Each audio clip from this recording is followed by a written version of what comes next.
आजचा दिवस खरं म्हणजे विद्यार्थ्यांच्या नवीन शैक्षणिक सत्राची सुरुवात असलेला हा दिवस. आजच्या दिवशी विद्यार्थ्यांचं शाळेत सगळ्यांनी उत्साहात आनंदात स्वागत करायचं, जेणेकरून विद्यार्थी हे पुढचे वर्षभर शैक्षणिक वर्षामध्ये शाळेत येण्यासाठी, शिक्षण घेण्यासाठी अतिशय उत्साही आणि आनंदी असले पाहिजेत. परंतु माननीय शिक्षण मंत्री दादाजी भुसे यांचा दौरा आहे म्हणून दादाजी भुसे यांनी विद्यार्थ्यांचं स्वागत करण्याच्या ऐवजी मंत्र्यांच्या स्वागतासाठी आता विद्यार्थ्यांना बुलढाणा जिल्ह्यात राबवून घेतलं जात आहे. मंत्री येणार म्हणून विद्यार्थ्यांना शाळेची साफसफाई ही विद्यार्थ्यांच्याकडून करून घेतली गेली.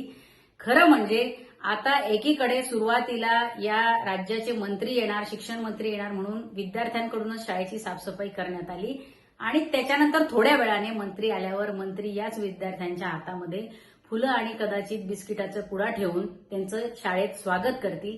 ही नौटंकी मला असं वाटतं की या सरकारने थांबवली पाहिजे.